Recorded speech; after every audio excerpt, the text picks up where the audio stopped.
வணக்கங்க. இன்னைக்கு இந்த வீடியோவில் தேங்காய் பால் பிரிஞ்சி எப்படி செய்யுதுன்னு பார்க்க போகிறோம். வீடியோ பார்க்கறதுக்கு முன்னாடி நம்ம சேனலை சப்ஸ்கிரைப் பண்ணிக்கோங்க. அப்படியே பக்கத்தில் இருக்கிற பெல் பட்டனை ப்ரெஸ் பண்ணிக்கோங்க. பாத்திரம் ஹீட் ஆயிடுச்சுங்க.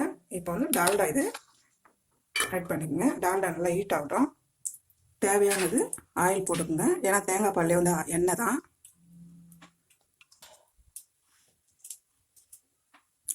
நல்லா ஹீட் ஆயிடுச்சுங்க எண்ணெய். இப்போ பாருங்கள், இலை 2 பீஸ், ஸ்டார் பூ 1, பட்டை 2 பீஸ், ஏலக்காய், லவங்கம் 1 போட்டால் போதும். இப்போ அது பொரிட்டோம், நல்லா பொரிட்டோம். 1 கப்பு வெங்காயங்க, நல்லா நீட்டாக கட் பண்ணி வச்சுக்கோங்க.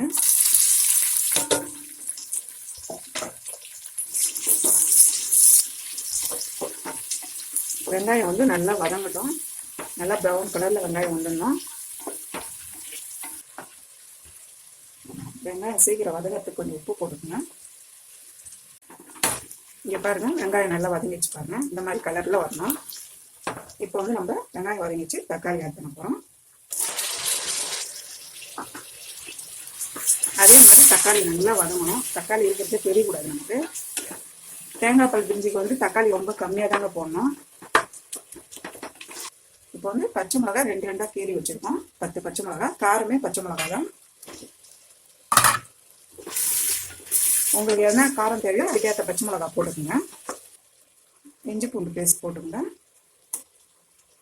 இந்த மாதிரி வெங்காயம் தக்காளி வதங்கும் போது தான் இஞ்சி பூண்டு பேஸ்ட் போடணும். முன்னாடி எண்ணெயில் போட்டோம்னா பாத்திரத்துலேயே அடி பிடிக்கும். அதே மாதிரி டேஸ்ட்டும் நல்லா இருக்காது. இப்போ நல்லா கிளறிட்டே இருங்க.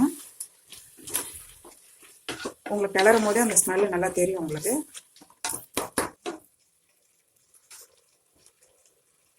இப்போ நல்லா வதங்கிடுச்சு. 1 கப்பு பீன்ஸு, கேரட்டு கட் பண்ணி வச்சுது. நான் இது 2 ஐட்டம் மட்டும்தான் போடுறேன். உங்களுக்கு தேவைன்னா மில் மேக்கர் எது வேணாலும் போட்டுக்கலாம். கூட பச்சை பட்டாணி போட்டுக்கலாம். வெறும் பச்சை பட்டாணி மட்டும் போட்டு கூட தேங்காய் பால் பிரிஞ்சி செய்யலாம். நல்லா வதங்கட்டுங்க. இப்போ கொத்தமல்லி வந்து தேவையானது போட்டுக்குங்க. கொஞ்சம் இந்த காம்பாடை கூட போட்டுக்கோங்க. ரொம்ப சத்து, காம்பு வந்து ரொம்ப உடம்புக்கு நல்லது.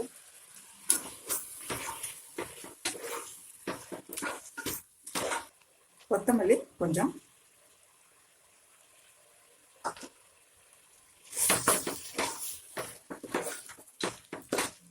இதுக்கு வந்து சில்லி பவுடர் எதுவும் கிடையாது, மஞ்சள் தூள் போடக்கூடாது, வெறும் ஒயிட் கலரில் தான் இருக்கும். இப்போ ஏற்கனவே நம்ம கொஞ்சம் உப்பு போட்டு வச்சுருக்கோம். இப்போ தேவையான உப்பு திட்டமாக போட்டுக்கோங்க.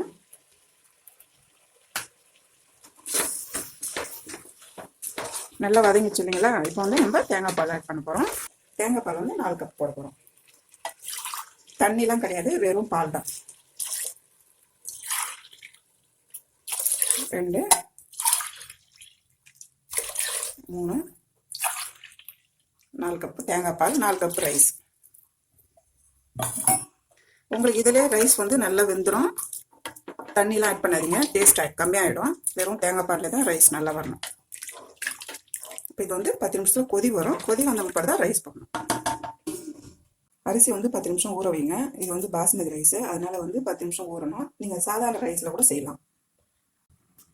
தண்ணி கொதிச்சுட்டு இருக்கோங்க, பார்க்கலாம். 10 நிமிஷம் ஆயிடுச்சு. இந்த மாதிரி தண்ணி நல்லா வந்து தேங்காய் பால் கொதிக்கணும். இப்போ வந்து ரைஸ் ஆட் பண்ணிக்கலாம். 10 நிமிஷம் ஊற வச்சுருக்கோம். லைட்டாக அப்படி கிளறி விடுங்க. ரைஸ் போட்டிருக்கோம் இல்லையா, 10 நிமிஷம் கொதிச்சதுன்னா சாதம் நல்லா வெந்து வந்துடும். 10 நிமிஷம் ஆகிட்டு இருக்குங்க. ஓப்பன் பண்ணி பார்க்கலாம்.